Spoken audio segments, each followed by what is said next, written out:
Hatari unaambiwa. Jamani, leo tumekuja hapa external. Hapa mtaa wa Kazamoyo.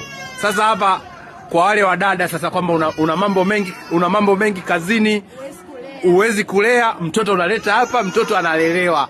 Unamaliza shughuli zako, unakuja unachukua mtoto, anaondoka. Kwa hiyo kwa siku hapa ukiacha mtoto hapa unalipia shilingi ngapi? Hapa kwa siku ukiacha mtoto unalipia shilingi ngapi? 2000.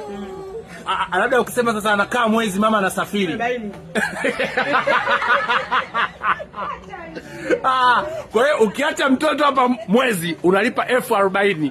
Nenda huko unako kwenda, rudi mwanao utamkuta. Mbona lakini watoto wananywesha uji tu? Au ndio hela ya wazazi walotoa? Hela ya wazazi walotoa. Kwa hiyo mzazi analeta mtoto na uji.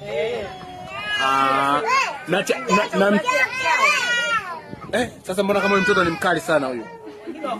Au mtoto mzazi wake analipa 40,000 kwa siku. Kwa hiyo hapa watoto wote wanajulikana majina. Lakini inavyoonekana kabisa mnawakea vizuri sana. Kwa hiyo hapa kwa siku mnaweza mkapata labda watoto wangapi?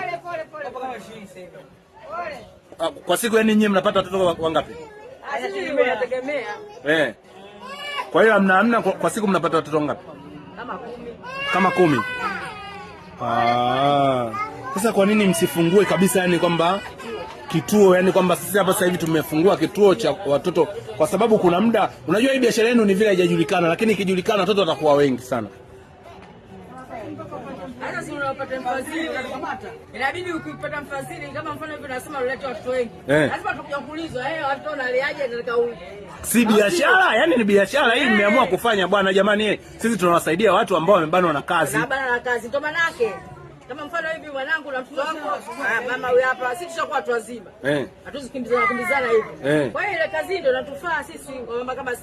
Kwa hiyo nyie mmejitolea kufanya ubinadamu lakini kujipatia kipato. Kupata kipato chetu tutapata, kupata riziki. Alafu isitoshe nyie ni watu wazima. Mtoto hata akikosea hamwezi kukata mkono, mnauosha. Lakini mbali na kulea watoto na nyie watoto wenu wana watoto. Lakini inaonekana mbali na kuwa na mtoto tena kuna mtoto mwingine anakuja. Hebu